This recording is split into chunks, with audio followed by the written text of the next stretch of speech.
안녕하세요. 언제부턴가 남보다도 못하게 변해버린 남편을 반품시켰던 40대 여자입니다. 신중히 결정해야 하는 일륜지 대사인 만큼 그 결혼 생활을 유지하기 위해선 많은 노력이 필요한 것 같아요. 하지만 익숙함에 속아 그 중요한 사실을 잊는 사람이 덜어 있더라고요. 마치 제 전 남편처럼 말입니다. 노력은 고사하고 저에 대한 최소한의 배려와 존중마저 사라졌던 전 남편을 전 결국 포기하고 말았어요.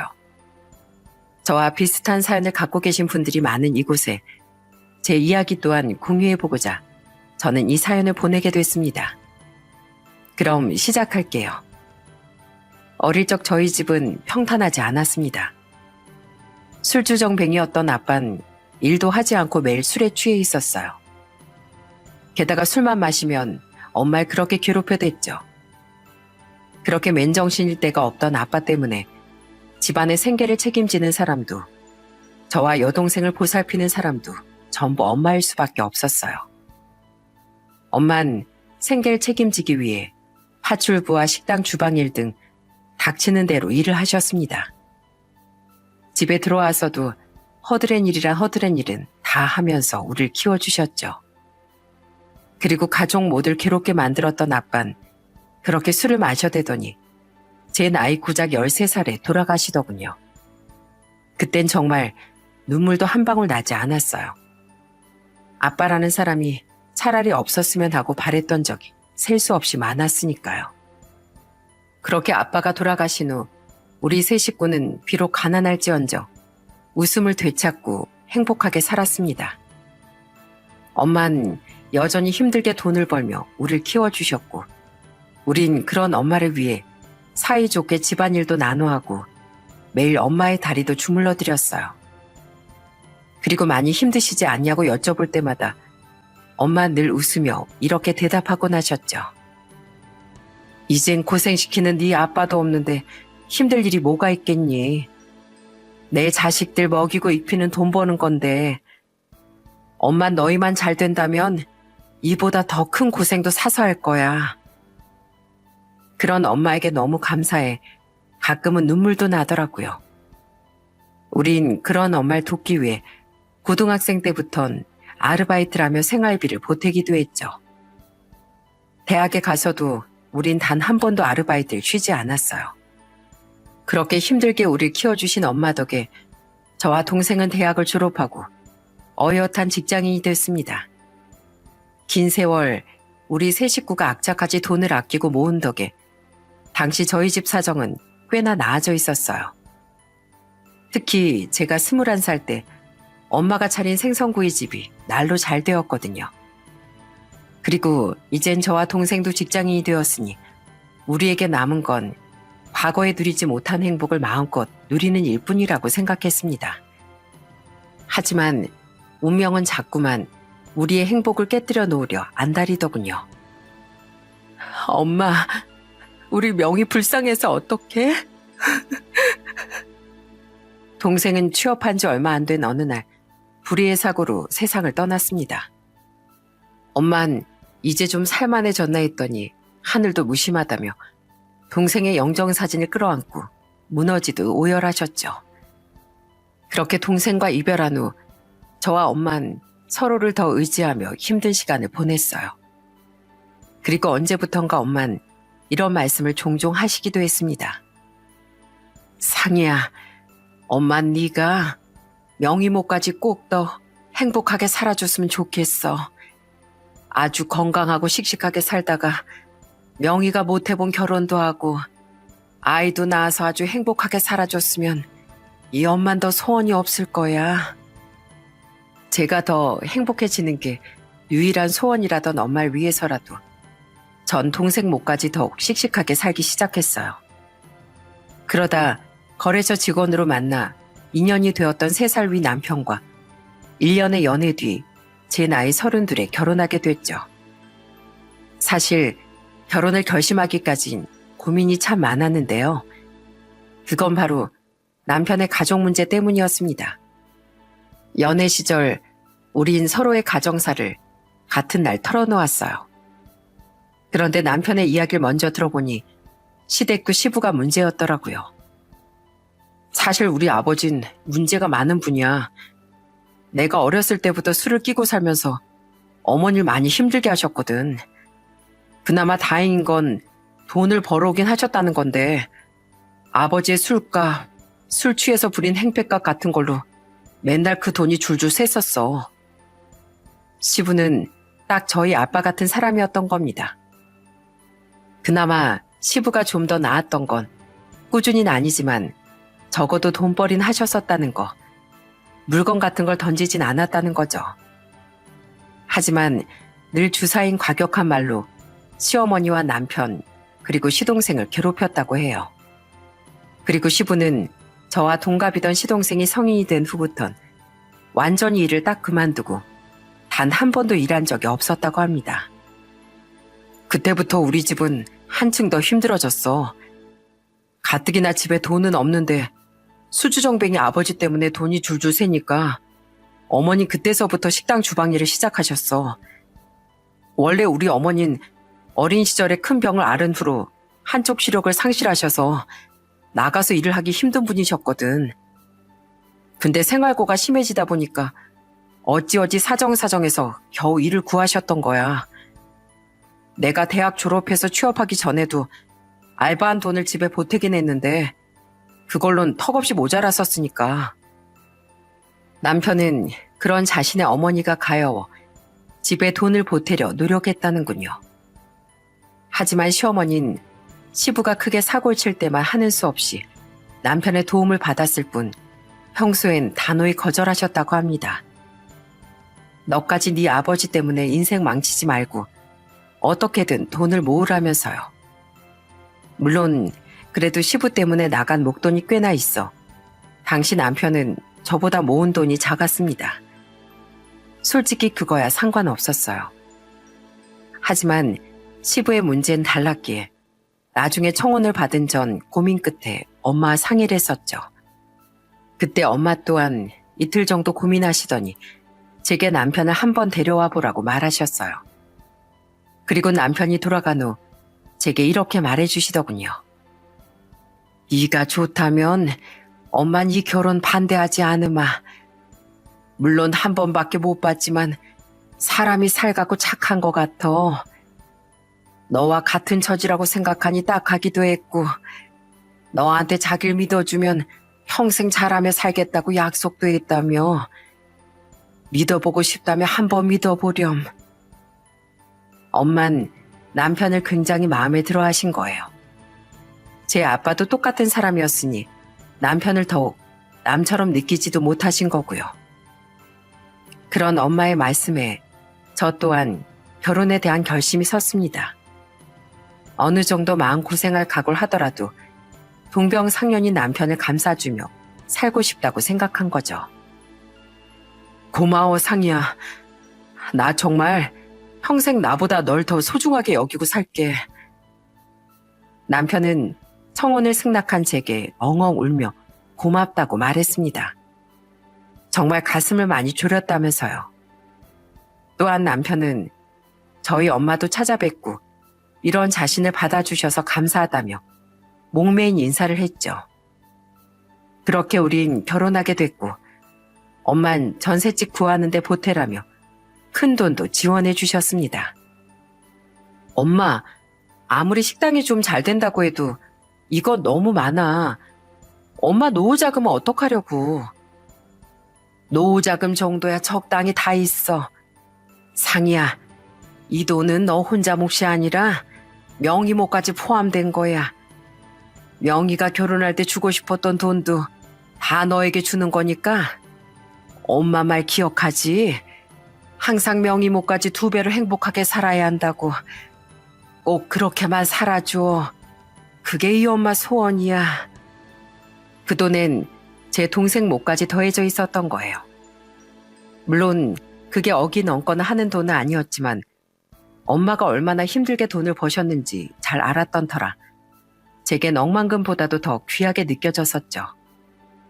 그런 엄마의 말씀에 어찌나 눈물이 났는지 모릅니다.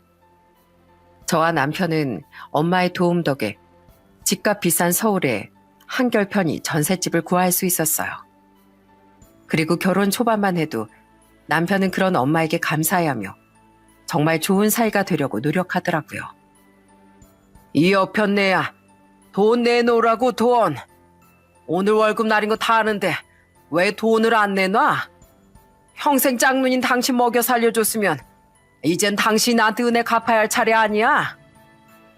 하지만 각오했던 것처럼 문제는 시댁이었습니다. 시부는 제가 시댁에 가도 아랑곳하지 않고 항상 술을 마셨어요.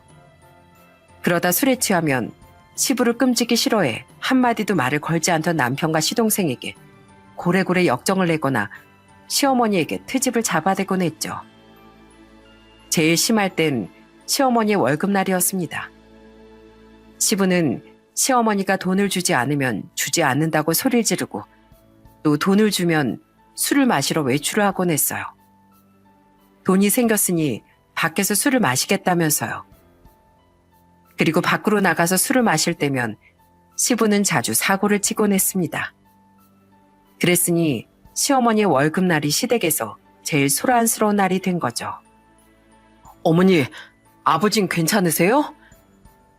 내가 못 산다. 저번엔 술에 취해서 턱이 찢어져 오더니 이번에 술집 계단에서 내려오다가 굴렀다는구나. 아무래도 다리가 부러진 것 같대. 시어머니의 눈에선 눈물 마를 날이 없었습니다. 시부는 술을 마시고 코가 골절되거나 다리가 부러지는 등 다치기도 참 많이 다치더군요.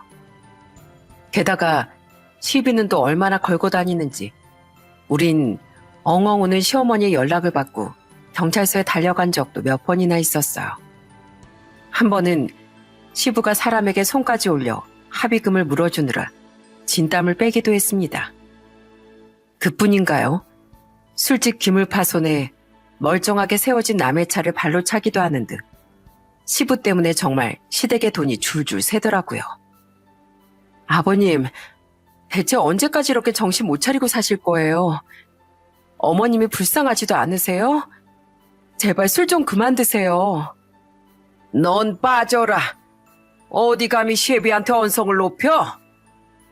말씀 잘하셨어요. 오죽하면 며느리가 시아버지한테 언성을 높이겠어요. 저도 딱 아버님 같은 아빠 아래에서 자랐어요. 그래서 알아요. 지금 가족들이 얼마나 괴로운지. 제발 불쌍한 어머님 좀 그만 괴롭히세요. 그래도 시아버지이니 처음엔 어떻게든 예의를 차려 시부를 말렸습니다. 하지만 없는 돈을 쪼개고 쪼개 시부의 술값을 대고 병원비에 깽값을 대던 시어머니가 너무 가여워 나중에 너무 화가 나더라고요.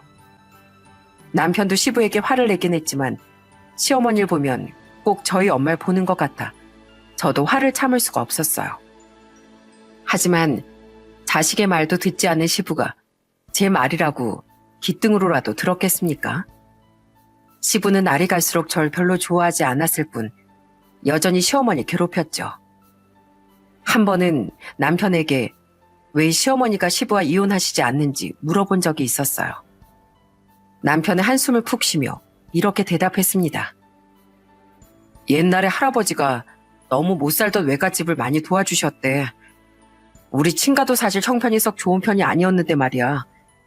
그것도 그렇고 어쨌든 한쪽 눈이 안 보이는 자기를 아내로 맞아주고 오래도록 먹여 살려준 아버지한테 어머니 참 고마우셨대. 그래서 그 술주정도 다 참고 지금껏 아버지랑 못 갈라서기도 하시는 거야.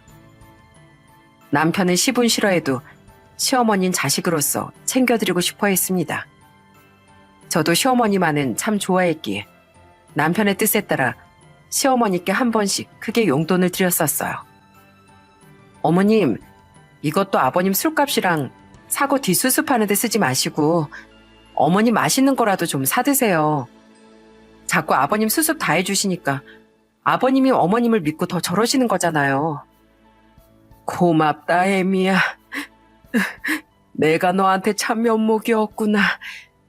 어떻게든 자식들 도움 안 받으려곤 하는데 그래도 어떻게 평생 부부로 살아온 저 양반을 모른 척 하겠니? 내가 받은 게 참 많은데. 결국 그 돈이 시부에게 들어갈 거라고 생각했지만 혼자 돈 걱정에 전전긍긍해 하시는 시어머니가 안타까웠기에 그 돈을 드렸던 겁니다. 자식에게 당연히 돈을 요구하는 분이면 오히려 드리지 않았을 텐데 시어머니는 힘든 형편에도 오히려 저희에게 밥을 사주거나 하다못해 반찬이라도 싸주시려는 등 어떻게든 하나라도 더 해주고 싶어 하던 분이셨거든요. 그런 분이니 더욱 저희 엄마가 생각나 모른 척 할 수가 없었던 거죠. 남편은 그런 제게 정말 많이 고마워했어요. 형, 미안한데 나 300만 원만 좀 빌려주면 안 돼? 저번에 해외여행 가려고 현금 서비스를 좀 받았는데 다달이 갚질 못해서 큰일 났어. 형, 나 여자친구 생일 선물 사줘야 되는데 형도 알다시피 나 일 그만두지 좀 됐잖아. 돈이 없어서 그러는데 나 100만 원만 좀 보내주면 안 될까? 그 돈으로 선물도 사고 근사한 레스토랑도 좀 데려가 주려고. 그런데 시댁엔 제가 미처 알지 못했던 문제아가 한 명 더 있더라고요. 그건 바로 저와 동갑이었던 시동생이었어요. 시동생은 엄청나게 철이 없던 사람이었죠. 시부처럼 술 먹고 사고를 치진 않았지만 시동생은 툭하면 직장을 그만두고 몇 달씩 백수로 놀고 먹으며 해외여행이나 연애 등 할 건 다 하고 다니더라고요. 집이 잘 사는 것도 아닌데 그 돈이 다 어디서 났겠습니까? 기가 막히게도 시동생은 겁도 없이 고금리 대출을 받거나 남편에게 손을 벌리더라고요. 결혼 전 남편은 시부뿐 아니라 시동생 때문에도 돈을 많이 못 모았던 거예요. 그런 시동생 때문에 시어머니의 속은 2배로 터지고 계셨어요. 거기서 문제는 시부는 싫어하던 남편이 시동생만은 감싸며 끔찍이 챙겼다는 겁니다. 제정신이야? 돈이 없으면 연애를 하지 말았어야지. 무슨 여자친구 생일이라고 자기 형한테 돈을 달래. 저번에도 도련님 대출금 때문에 신용불량자 될까봐 우리가 돈 해줬었잖아. 도련님이 아무 준비도 없이 시작한 카페 3개월 만에 망한 뒤에도 1,000만 원이나 갚아줬고 그거 도련님이 갚는다더니 여태 10원짜리 한 장 우리한테 준 적 있어? 그것들 말고도 당신이 동생 챙기고 싶답시고 여태 준 돈이 다 얼마야? 아니, 성민이가 계속 직장에 적응 못하는 건 다 아버지 때문이라니까. 걘 아버지 때문에 성격이 소심해지고 문제가 생긴 거야. 그런 걔가 어릴 때부터 유독 따르고 쫓아다닌 게 형인 난데 그런 가여운 동생을 형이 돼서 챙기지도 못해? 마음에 트라우마까지 있는 애한테 돈 좀 없다고 연애도 여행도 어떻게 하지 말라고 해. 카페도 걔가 어떻게든 잘해보려고 시작한 건데 잘 안 됐다고 어떻게 모른 척을 하냐고. 지금은 아니어도 나중에 여유 생기면 다 갚겠지. 우리 성민이 가엾고 불쌍한 애야. 언제까지 다 큰 성인 동생을 저대로 내버려 둘 건데? 이건 형인 당신이 도련님을 더 망치고 있는 격이야. 저도 처음 두어 번은 동생을 가엾게 여기던 남편이 안타까워 시동생에게 돈을 빌려줬습니다. 물론 남편이 사정사정하거나 박박 우겼기 때문이었지만은요. 솔직히 제 상식으론 시동생의 행동이 이해가 가지 않았거든요. 하지만 고마운 것도 모르고 계속 당연한 듯 돈을 요구하는 시동생을 보니 이건 아니다 싶더라고요. 그런데 남편은 제가 시동생을 돕길 거절해도 좀처럼 받아들이질 못했습니다. 형수님, 진짜 이렇게 야박하게 구실 거예요? 하지만 부부 공동의 돈이니 남편은 제 반대를 이기지 못했어요. 게다가 그동안 해준 돈이 한두 푼도 아니라 더더욱 제 말에 더 우기지 못했죠. 그때부터 전 남편이 철없는 시동생에게 돈을 해주는 걸 전부 막았어요. 그랬더니 이젠 시동생이 제게 전화해 우는 소리를 하지 않겠어요? 그동안 시동생을 벼르고 있던 전 이때다 싶어 따끔하게 말해줬습니다. 제가 야박해요? 보통은 지금껏 도와준 것만 해도 사람들은 고맙고 미안하다고 말해요. 그 뒤론 어떻게든 갚으려고 노력하고요. 빌린다는 말이 뭔지 모르세요? 저야말로 정말 서운하네요. 분명히 말하는데 돈은 필요한 사람이 벌어서 쓰는 거라는 거 잊지 마세요. 사람한테든 은행한테든 빌리는 돈은 내 돈이 아니라는 것도요. 다 맞는 말인데 시동생이 무슨 할 말이 더 있었겠어요? 결국 시동생은 아무 말도 못하고 전화를 끊었지만 그 후 절 썩 좋아하지 않더라고요. 그렇게 시부와 시동생 때문에 스트레스 가득이었지만 그래도 늘 제게 미안해하고 잘해주려고 노력하던 시어머니를 봐서 시댁의 며느리 돌인 하고 살았던 거예요. 시동생의 이야기로 다툴 때를 빼면 남편도 그때까진 저와 친정엄마에게 잘했었고요. 그런데 결혼한 지 5년쯤 지났을 때부터 이젠 남편까지 이상하게 변하기 시작하더군요. 뭐? 또 회사를 그만뒀다고? 나랑 일이 잘 안 맞는 것 같더라고. 이참에 좀 쉬려고. 그렇다고 이직할 회사도 안 알아보고 덥석이를 그만두면 어떡해. 그것도 나랑 상의도 없이. 이게 벌써 몇 번째 그만두는 거야? 우리 아들이랑 딸은 생각도 안 해? 전엔 그래도 이직할 회사라도 알아보고 그만뒀지. 저번부터는 아무런 대책도 없이 무작정 그만두기부터 하잖아. 그리고 저번 회사 그만두고 5개월이나 쉬고 재취업한 지 얼마나 됐다고 또 쉬어? 남편은 마치 시동생처럼 게으르고 책임감이 없어져 갔습니다. 저와 상의도 없이 직장을 그만둔 뒤 몇 개월을 놀고 또 겨우 일을 구했나 싶더니 또 그만두고 백수가 되길 반복하더라고요. 일이 안 맞다, 회사가 멀다, 상사가 내 스타일이 아니다 하면서요. 심지어 변하기 전에 5년 동안에도 백수인 시간이 없었다 뿐이지 이직을 무려 3번이나 했었기에 그때 퇴사를 하며 받은 퇴직금도 별로 없었어요. 그래도 그땐 남편이 맞는 직장을 찾기가 힘들구나 하고 생각했는데 변한 모습을 보니 남편은 그냥 끈기 자체가 없고 게으른 사람이었더라고요.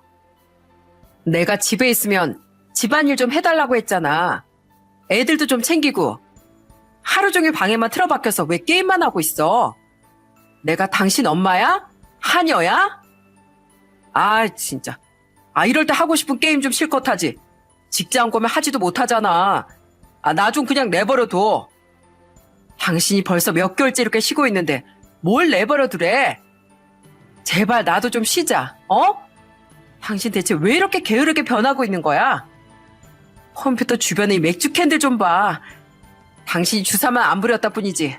이 정도면 아버님처럼 알코올 중독 아니야? 진짜. 맥주는 그냥 음료수지. 게다가 집에서 쉬는 동안 남편은 집안일도 육아도 거의 하지 않고 게임만 해댔어요. 맥주에 과자나 라면을 씹어 먹으면서요.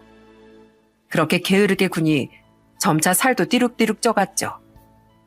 심지어 남편은 점점 움직이기 귀찮고 엄마 앞에서 면이 안 선다며 친정에도 잘 가지 않으려고 하더라고요. 엄마가 남편을 가여워하며 얼마나 잘해주셨는데 엄마를 귀찮게 취급하는 남편에게 화가 나 전 더더욱 남편과 자주 다투었습니다. 그래도 애들 아빠고 무슨 큰 죄를 지은 사람도 아니니 우리의 결혼 생활은 계속 이어졌어요. 비록 사이는 점점 멀어졌지만은요. 뭐? 집을 당신 명의로 하겠다고? 그런 게 어딨어? 왜 안 돼? 당신 지금 백수라 집 담보대출도 별로 안 나올 텐데 당신 명의로 하면 집 사는데 필요한 대출금 어떻게 해? 그리고 그동안 시댁에 들어간 돈은 좀 많아? 결혼할 때 내가 가져온 돈도 엄마가 주신 돈 합하면 훨씬 많잖아. 난 왠지 집 공동명의나 당신 명의로 하면 너무 불안해서 안 되겠어. 당신이 나 모르게 대출이라도 받아서 당신 동생한테 해주면 그 뒷감당은 어떻게 하냐고. 우린 결혼한 지 7년 뒤엔 대출을 껴서 드디어 아파트 자가로 이사도 했습니다.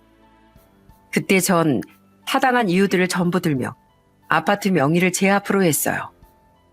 솔직히 부부 사이에 명의가 뭐가 중요하겠습니까?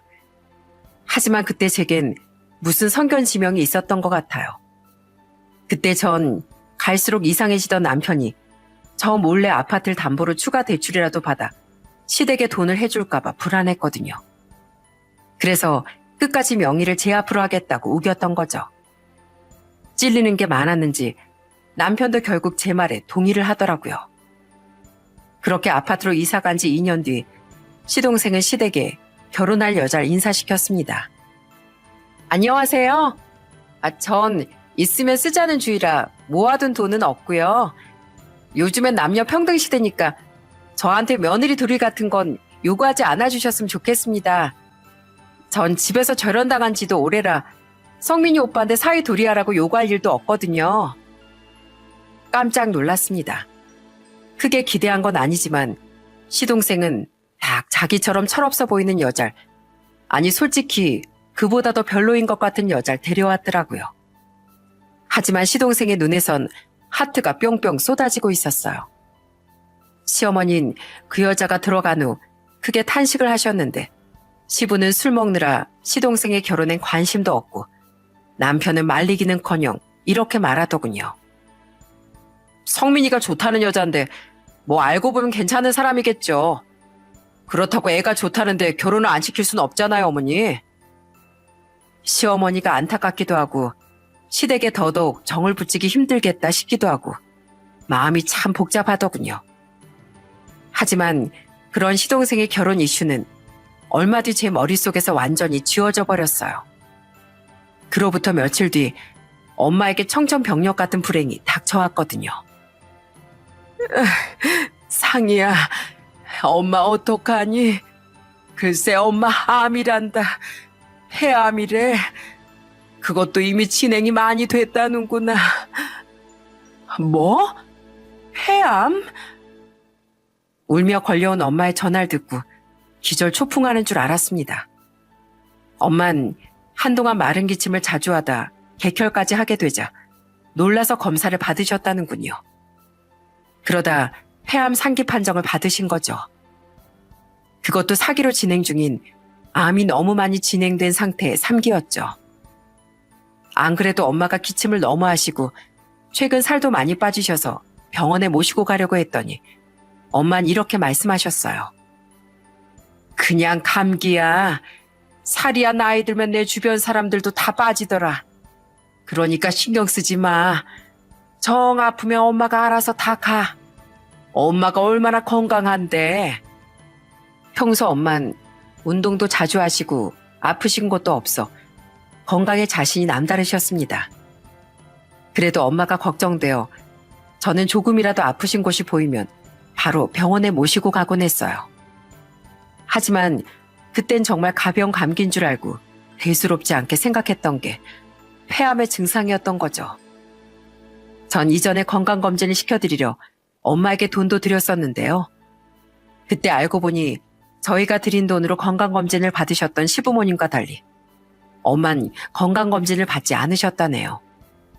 제가 걱정할까봐 검진을 받고 아무 이상이 없으셨다는 거짓말만 하고 엄만 그 돈으로 손주들 선물을 사셨다는 겁니다. 왜 검진 받으려면 그냥 받지 거짓말까지 해서 상황을 이렇게 만들어. 이제 어떡해. 하나밖에 안 남은 친정가족인 엄마를 잃을지도 모른다고 생각하자 눈앞이 정말 깜깜해졌어요. 저는 혹시 좀 더 희망적인 결과 들을 수도 있지 않을까 싶어 엄마를 이 병원 저 병원 다 모시고 다녔습니다. 하지만 어딜 가든 결과 마찬가지였죠. 저는 결국 현실을 받아들이고 더 늦기 전에 엄마를 입원시켰어요. 그렇게 엄마는 항암과 방사선 치료를 병행하게 됐고 전 엄마의 간병을 위해 사회 초년생부터 쭉 다녔던 회사에서 퇴사까지 결심했습니다. 이게 마지막이 될지도 모른다고 생각하니 한시라도 더 엄마 옆에 붙어있고 싶었거든요. 이 상황이 언제까지 이어질 줄 알고 퇴사를 한다는 거야? 언제까지가 됐든 나 지금 엄마 옆에 못 있어드리면 평생 후회할 것 같아. 아무리 그래도 당신 진짜 너무하는 거 아니야? 그래도 부부니까 퇴사하기 전에 양해를 구하는 건데 지금 반대하는 거야? 그러는 당신은 왜 아무 이유도 없이 퇴사해서 몇 개월씩 놀았어? 당신 계속 펑펑 놀다 다시 직장 구한 지 지금 한 달도 안 됐잖아. 그런 당신이 지금 우리 엄마 아프신데 그런 식으로 나와? 우리 엄마가 당신한테 얼마나 잘해주셨는데. 나 퇴직금 꽤 많이 나오는 거 알지? 만약 생활비 모자라도 그걸로 꽤 오래 충당할 수 있으니까 걱정하지 마. 그 와중에 남편은 역지사지를 못해도 정도 것이지 제 퇴사를 내키지 않아 하더군요. 엄마를 간병해야 하니 퇴사를 하긴 했지만 그로 인해 남편에 대한 서운함은 더욱 커졌습니다. 심지어 남편은 처음 한두 번만 엄마의 문병을 왔을 뿐 이후부턴 몇 달 동안 코빼기도 보이지 않더라고요. 일이 힘들어서 피곤하고 아프다, 야근이 많다, 체력이 방전돼서 주말엔 쉬어야 된다 하는 말을 짓거리면서요. 전 애들을 챙기기 위해 엄마의 병원과 집을 왔다 갔다 했는데 남편은 퇴근 후나 주말엔 대부분 게임을 하고 있었습니다. 아프거나 피곤하단 인간이 아주 쌩쌩하기 그지없기도 했죠. 그런 모습을 보니 더더욱 상종도 하기 싫어 전 나중엔 네가 인간이냐, 엄마 문병 안 오냐 하는 싫은 소리도 하지 말아버렸어요. 오히려 그런 남편보다 시어머니가 저희 엄마 문병을 더 많이 와주셨습니다. 아유, 흉물스러워라. 흉물스럽다니. 엄마가 항암 부작용 때문에 머리 빠지는 거 보기 싫다고 머리 싹 다 밀어버렸잖아. 그리고선 거울 볼 때마다 속상해하길래 일부러 신경 써서 사온 가발이야. 한번 써봐, 엄마. 그래? 그럼 어디 써볼까? 어머, 예쁘네. 오히려 내 머리카락일 때보다 숱도 훨씬 풍성하고 젊어 보인다, 얘. 우리 이거 쓰고 같이 사진관에서 사진 찍을까? 조금이라도 건강해 보일 때 엄마 사진 하나 남기고 싶어서 그래. 한편 엄만 힘든 치료를 꿋꿋하게 버텨주셨어요. 하지만 어쩔 수 없이 엄만 점점 야이어갔고 저는 눈물을 애써 참으며 그런 엄마 곁을 지켰죠. 엄만 항암 치료 부작용으로 서서히 머리가 빠지며 아예 머리를 밀어버리셨는데 전 그런 엄마를 위해 가발을 사다 드리기도 했습니다. 그리고 엄마의 바람으로 우린 함께 사진관에서 사진도 찍었어요. 엄마 앞에서 티내지 못했지만 그 사진이 우리의 마지막 사진이 되지 않길 간절히 바라며 엄마 몰래 울기도 참 많이 울었죠. 상이야, 너 기억나니? 너희 아빠 살아있을 때 엄마가 파출부로 일하는 집이나 식당에서 남은 음식 싸다 줬던 거 말이야. 사실 엄마 그때 너희들에게 정말 너무 많이 미안했어. 그걸 맛있게 먹는 너희를 보면 내 궁핍한 처지가 비참해서 더 눈물이 났지. 미안하긴 그렇게라도 우리를 먹여 살리려고 했던 엄마한테 난 오히려 고마웠는데 엄마 그렇게 힘들게 날 키워줘서 정말 고마워. 그리고 앞으로는 내가 엄마를 그렇게 보살피고 책임지면서 살 거니까 엄마 낫기만 해. 내가 잘 살기를 바라는 엄마처럼 그게 내 소원이야. 엄마를 간병하는 동안 우리 모녀는 추억 이야기, 묵혀뒀던 이야기 등등 오랜만에 이야기도 참 많이 나눴습니다. 이렇게 우리에게 남은 시간이 짧을 줄 알았다면 좀 더 자주 엄마를 찾아뵐 거라며 후회도 참 많이 했죠. 그렇게 엄마가 투병을 시작한 지 몇 달 뒤 전 시어머니에게 결혼식 날짜가 잡혔다는 연락을 받게 됐어요. 당시 남편과는 마주쳐도 말도 잘 하지 않을 때라 남편은 제게 말을 하지 않은 것 같더라고요. 시댁에 첫 인사로 온 뒤 크게 싸운 시동생과 그 여잔 한번 헤어졌었다고 합니다. 그렇게 결혼이 파토난 줄 알았더니 또 그새 붙어서 결국 결혼식 날짜를 잡은 거죠. 그런데 크게 관심도 없던 시동생의 결혼이 제 인생을 송두리째 뒤바꿔버릴 줄은 꿈에도 몰랐어요. 이 큰돈이 갑자기 왜 빠져나갔지? 그로부터 얼마 뒤 휴대폰을 들여다본 전 제 두 눈을 의심했습니다. 그날 전 평소처럼 엄마 이런저런 대화를 하느라 휴대폰을 한참 못 봤었어요. 그러다 엄마가 잠에 든 뒤 휴대폰을 확인해보니 제 통장에서 큰돈이 빠져나갔다는 알림이 와 있더라고요. 딱 제가 10여 년 동안 다녔던 회사를 퇴사하며 받았던 퇴직금만한 액수가 말이죠. 대체 이 돈이 어디로 빠져나간 건가 싶어 저는 얼른 휴대폰 어플을 확인해 봤습니다. 고성재 이 인간이 진짜? 황당하게도 그 돈이 보내진 곳은 시동생의 통장이더군요. 전 기함을 하며 곧장 병실 밖으로 나와 남편에게 전화를 걸었어요. 저와 남편은 결혼했을 때부터 통장과 카드 비밀번호를 공유하며 관리를 함께 했었어요.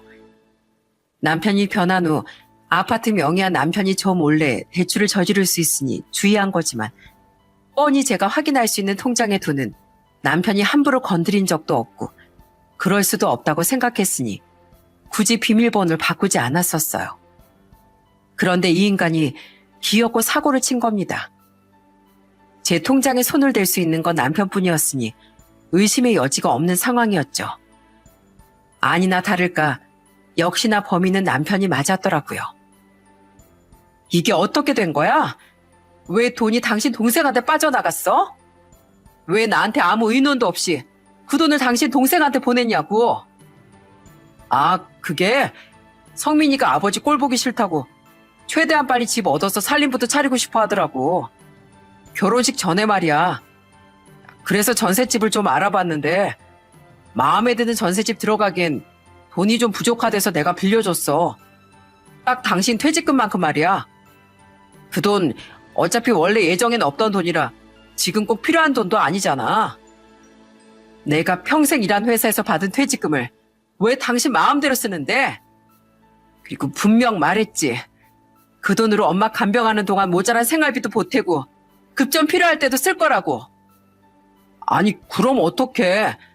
우리 아파트 사느라 그동안 모아둔 돈도 거의 다 쓰고 2년 동안 대출금 갚고 모자란 생활비로 쓴다고 돈도 새로 거의 못 모았잖아. 그래서 그 돈이라도 보태준 거지. 솔직히 당신한테 말하면 못 빌려주게 하게 뻔해서 안 물어봤어. 근데 그렇게까지 해서라도 돈 빌려주고 싶었던 내 마음도 이해해주면 안 돼? 불쌍한 내 동생이 드디어 아버지랑 떨어져서 산다고 잔뜩 신났는데 어떻게 그걸 안 도와줘? 내가 동생 도와준 게 그렇게 불만이야? 정 돈 부족하면 더 대출을 받던가 당신이 간병 포기하고 다시 일하면 되는 거 아니야? 기가 막히게도 남편은 그 돈을 시동생의 전세 자금으로 보태준 거더라고요. 그리고선 뻔뻔하게 이해해달라는데 정말 사람으로 느껴지지도 않았습니다. 2년 동안 돈 못 모은 이후에 당신이 탱자탱자 놀아서도 포함인 거 알지? 참 양심도 없다. 어? 그리고 내가 왜 당신하고 당신 동생 때문에 아픈 우리 엄마 간병 포기하고 다시 일을 해야 돼? 내가 왜 대출을 받아야 되냐고. 불쌍하지도 않은 당신 동생 불쌍히 할 시간에 힘들게 암투병 중인 우리 엄마를 좀 가엾게 여겨봐. 집에 있으면 맨날 게임만 하느라 바쁜 아빠를 둔 당신 애들을 좀 불쌍히 해봐. 당신이야말로 내 동생 좀 불쌍히 해봐. 당신이야말로 내 동생한테 너무 무정하다고. 그리고 걔가 이번엔 꼭 갚겠다고 했어. 천천히라도 꼭. 아, 그러셨어요? 아주 멋진 형 납시였네. 자기 동생한테 그렇게 돈을 뜯기고도 그 말을 또 믿니? 아니지. 당신 솔직히 당신 동생 말 안 믿지? 근데 그냥 내가 또 돈 벌어오겠지 싶어서 당신 동생한테 내 퇴직금 퍼준 거지? 당신 마음대로. 그래, 어디 두고 봐. 나도 아주 똑같이 해줄게. 저는 열이 머리 끝까지 받아 할 말을 다 마치곤 전화를 또 끊어버렸습니다. 이후 곧장 제가 어떻게 했는지 궁금하시죠? 저는 그 길로 부동산에 집을 내놔버렸어요. 그리고 곧장 집으로 돌아와 퇴근한 남편에게 그 사실을 통보했죠. 남편은 그 이야기를 듣고 길길이 날뛰더군요. 뭐? 이 집을 내놨다고? 당신 멋대로? 당신이 당신 동생 멋대로 챙기길래 나도 앞으로 내 가족만 멋대로 챙기면서 살려고 하는데 뭐가 문제야? 뭐? 아니 그게 집이랑 무슨 상관이야? 나 앞으론 우리 엄마랑 애들만 챙기면서 살 거라는 소리야. 당신은 더 이상 내 가족이 아니야. 이래도 못 알아듣겠어? 이 집 팔고 당신이랑 당장 이혼할 거라고. 저는 그놈에게 냅다 이혼 통보를 했습니다. 그리곤 미리 준비해서 챙겨간 이혼 서류도 던져버렸더니 그놈은 어리 빠진 표정을 지으며 반문했어요. 뭐? 이혼? 아무리 그럴 거라고 해도 우리가 같이 사는 집인데 당신 멋대로 내놓으면 어떡해? 명인 당신 앞으로 돼 있을지 몰라도 이건 엄연한 공동재산인데. 공동재산? 그래, 그건 맞지. 근데 지분을 한번 따져보자. 이 집에 우리 엄마가 지원해 주신 돈 몇천에, 내 앞으로 받은 대출금에, 결혼할 때 내가 모아서 가져온 돈, 그리고 결혼 생활 내내 내가 번 돈까지 다 빼면 당신 몫은 얼마나 남아있을 것 같니? 당신 결혼 전에 당신 아버지랑 동생 때문에 모아둔 돈도 별로 없었잖아. 게다가 결혼 후에도 당신 집에 들어간 돈이 한두 푼이야? 활용 점정으로 당신 백수로 지낸 날도 많아서 돈도 나보다 훨씬 못 벌어왔잖아. 치사하게 그걸 일일이 다 따지겠다고? 그럼 이혼하는 마당에 그걸 안 따지겠니? 그리고 당신이 이번에 멋대로 당신 동생한테 준 내 퇴직금, 그것까지 합치면 당신은 맨몸으로 쫓겨나도 할 말이 없어. 근데 어디서 공동재산 타령이야? 그동안 당신 집에 들어간 돈, 나 그냥 없는 돈이라고 생각하고 살려고 했어. 아무리 왼수처럼 변했어도 내 남편인 당신이 원해서 준 돈이니까. 당신을 위해서. 근데 당신이 이렇게 남보다도 못하게 행동하는데 내가 왜 더 이상 당신을 위해줘야 돼? 기왕 이혼하게 된 거 유리한 재산 분할로 싹 다 받아낼 거야. 그러니까 당장 이혼 서류에 도장 찍어. 여보, 알았어. 우선 알았어.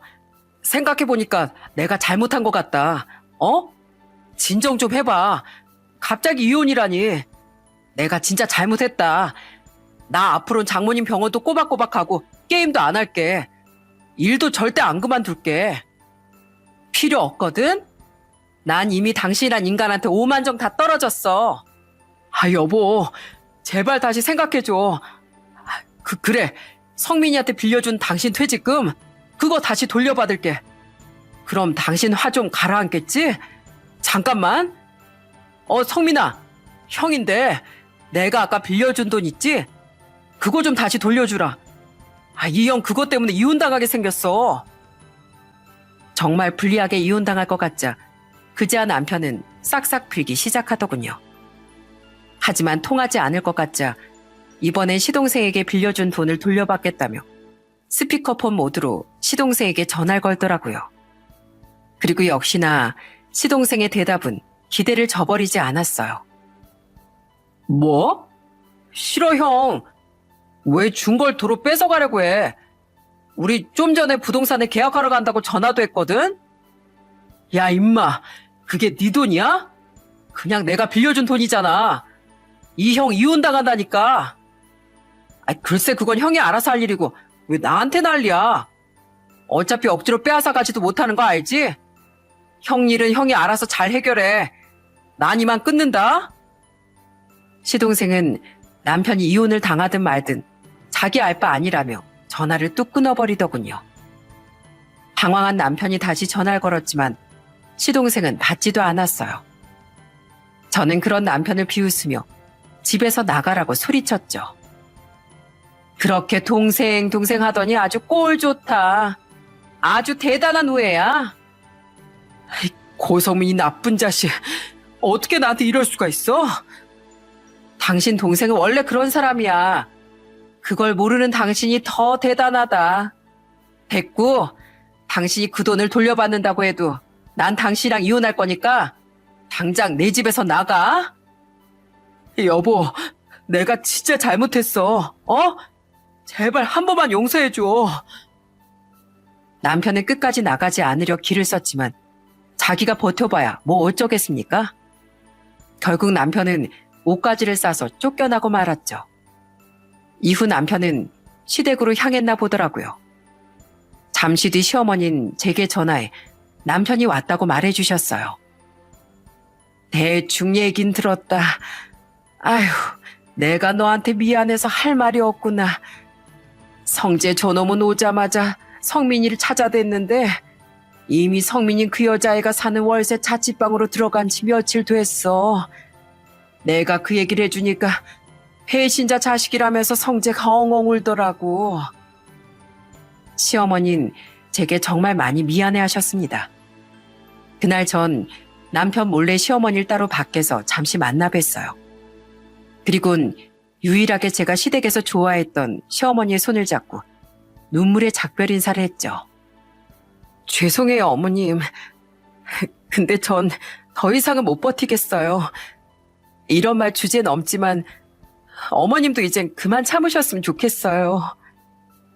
나야 뭐 이미 늙은 거 그냥 그 양반은 평생 달고 살아야 할 혹이다 생각해야지 어쩌겠니. 하지만 애미 넌 아직 미래가 창창하니 절대 참고 살 필요 없다. 그동안 참 미안하고 고마웠다. 부디 우리 손주들과 행복하게 잘 살아다오. 사부인께서도 꼭 쾌차하시길 내 멀리서나마 응원하마. 그렇게 시어머니와는 작별했지만 남편은 포기하지 못하고 계속 제게 연락을 하더군요. 그리고 제가 받지 않았더니 이놈이 그제야 병원으로 찾아와 엄마에게까지 싹싹 빌더라고요.